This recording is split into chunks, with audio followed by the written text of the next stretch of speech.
जब रेसिपी देखने में मज़ेदार और खाने में टेस्टी हो तो खाने और बनाने का स्वाद दुगुना बढ़ जाता है। तभी तो मेरे घर में मेरी मशरूम की सब्ज़ी की बहुत ही तारीफ़ होती है। इसीलिए मैं आज आप लोगों के लिए न्यू सी रेसिपी लेकर आई हूँ मशरूम का। आज हम बनाएंगे तंदूर मशरूम, जो कि बिल्कुल ही न्यू रेसिपी है। इसे हमने जब अपने घर में बनाया था तो मेरे घर में बहुत ही पसंद किया गया था, तो मैंने सोचा चलिए आप लोगों के साथ भी शेयर किया जाए। तो इसे बनाने के लिए यहाँ हमने 250 ग्राम मशरूम को धोकर साफ कर लिया है। तो अब इसे दो भाग में कट करेंगे। ज़्यादा हमें कट नहीं करना है क्योंकि छोटा छोटा मशरूम है। अब इसे कट करने के बाद हमें करना क्या है, दूसरी कटोरी ले लेते हैं और इसे इसमें ट्रांसफ़र कर देंगे। तो सारे मशरूम को मैं इस बर्तन में रख देती हूँ। इसके बाद इसमें कुछ मसाले ऐड करेंगे। तो यहाँ पे हम डाल देते हैं हल्दी पाउडर 1/4 चम्मच, 1 चम्मच कश्मीरी लाल मिर्च यहाँ भर के डाले हैं अच्छा कलर आने के लिए, आधा चम्मच धनिया पाउडर और 1 चम्मच यहाँ पे जीरा पाउडर और 1 चम्मच यहाँ पे नमक डाल दिए हैं। साथ ही 1 चम्मच यहाँ पे डालेंगे तेल, सरसों का तेल यूज किए हैं। अब इसे बिल्कुल अच्छी तरह से मिक्स करना है। अब इसे मिक्स करने के बाद यहाँ साइड में रखते हैं, कुछ और तैयारी कर लेते हैं। तो यहाँ मसाला बनाने के लिए हमने बस 2 चम्मच दही को बिल्कुल अच्छी तरह से फेंट लिया है। अब इसमें भी कुछ मसाले डालेंगे। तो यहाँ लाल मिर्च का पाउडर, कश्मीरी लाल मिर्च का पाउडर, धनिया पाउडर, जीरा पाउडर और डाल देते हैं यहाँ पे हल्दी 1/4 चम्मच। साथ ही यहाँ पे जाएगा मीट मसाला, क्योंकि सब्जी को हमें बनाना है बिल्कुल मीट की तरह, लेकिन उसमें भी हमें बिल्कुल कम मसाले के साथ। अब इन सभी को डालने के बाद हमें इसे बिल्कुल अच्छी तरह से फेंट लेना है। तो चलिए आ गए अब गैस के पास, और यहाँ हमने ले लिया एक छोटा सा यहाँ डब्बू, जो भी आप कहते हैं, इसी में हमें इसे बनाना है। तो यहाँ बस 2 चम्मच हम तेल डालेंगे। तेल को गर्म होने के लिए देते हैं अच्छी तरह से।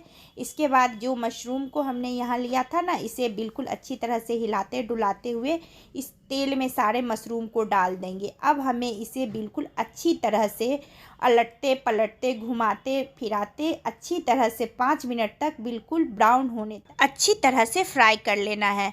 अभी तक हमने मशरूम की बहुत ही कम ऐसी रेसिपी बनाया है जिसमें हम मशरूम को फ्राई किए हैं, क्योंकि हम मशरूम को बिल्कुल फ्राई कभी नहीं करते हैं। तो चलिए, ये मशरूम तो फ्राई हो चुकी है, अब इसे निकाल लेते हैं। और यहाँ पे इसी में हम डाल दिए तेल, हमें ऊपर से बिल्कुल नहीं डालना था। तो थोड़ा सा जीरा, 1 तेज़पत्ता और 1 लाल मिर्च डालने के बाद इसे बिल्कुल अच्छी तरह से चला लेंगे। और यहाँ देखिए 1-2 मशरूम इसमें छुपा हुआ है, तो मैं इसे भी निकाल लूँगी। अब इसके बाद यहाँ पे जीरा तो चटक चुकी है, क्योंकि ये जो तेल है ना बिल्कुल गर्म थी। अब यहाँ एक बड़े साइज़ का हमने प्याज लिया है और प्याज को हमने छोटे छोटे टुकड़े में कट किया है। तो यहाँ प्याज को हमें थोड़ा सा ब्राउन करना है, ज़्यादा ब्राउन बिल्कुल नहीं करना है, बस थोड़ा सा इसका कलर चेंज होना चाहिए। तो आप यहाँ पे देखिए प्याज जो है ना, इसका कलर चेंज हो चुका है। अब हमें इसमें डाल देना है, हमने जो दही वाले मसाले को तैयार किया था ना, इसे डाल देंगे। अब इसे डालने के बाद बिल्कुल अच्छी तरह से चलाएंगे, ताकि दही जो है बिल्कुल फटे नहीं, इस बात का ध्यान रखना है। और इस रेसिपी में हमने लहसुन या टमाटर किसी चीज़ का यूज नहीं किया है। तो यहाँ देखिए धीरे धीरे जब हमने यहाँ फेंटा है, तो यह दही जो है ना फेंटकर और मसाला मेरी कुक होने लगी है। तो अब हम इसमें डाल देते हैं मशरूम, क्योंकि मशरूम बेचारा बुरा मान जाएगा कि हमें मसाले के साथ आपने फ्राई नहीं किया। तो मशरूम को भी यहाँ मसाले के साथ 2-3 मिनट तक भून लेंगे। तो अब देखिए यह तेल बिल्कुल अच्छी तरह से छोड़ चुकी है।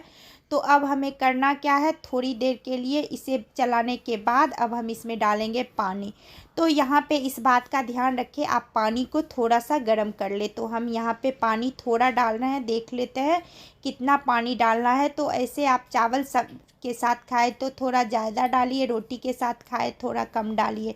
तो नमक अभी तक हमने नहीं डाला था, तो नमक डाल दिए हैं थोड़ा सा और, क्योंकि हमने मशरूम को फ्राई करने में भी नमक डाला था, और बाकी बचा जो पानी है ना उसे डाल दिए। टोटल हमने 1 कप पानी इसमें यूज किया है। अब हमें करना क्या है, 10 मिनट तक इसे ढक देना है और इसे लो टू मीडियम फ्लेम तक पकने देना है। तो यहाँ देखिए 10 मिनट हो चुकी है, तो मैं अपनी सब्ज़ी को चेक करती हूँ। तो देखिए मेरी सब्ज़ी कितनी टेस्टी, डिलीशियस, सुपर यमी दिख रही है। तो चलिए अब हम चूल्हे को कर देते हैं बंद, और मैं सब्ज़ी को निकाल कर आपको दिखाती हूँ। तो यहाँ आपको सब्ज़ी का लुक देखकर ही समझ में आ रहा होगा कि मेरी सब्ज़ी कितनी टेस्टी बनी है। यकीन कीजिए फ्रेंड, इस सब्ज़ी को हमने जब बनाया था तो मैं तो सारी मशरूम की रेसिपी ही भूल गई इसके आगे। तो आप लोगों को यह मशरूम की रेसिपी कैसी लगी हमें फीडबैक देना बिल्कुल नहीं भूलिएगा। और एक बार आप लोग ज़रूर ट्राई कीजिएगा, यह रेसिपी बहुत ही टेस्टी, यमी और डिलीशियस लगेगी। तो फिर मिलते हैं एक नई रेसिपी के साथ। धन्यवाद, बाय बाय, टेक केयर।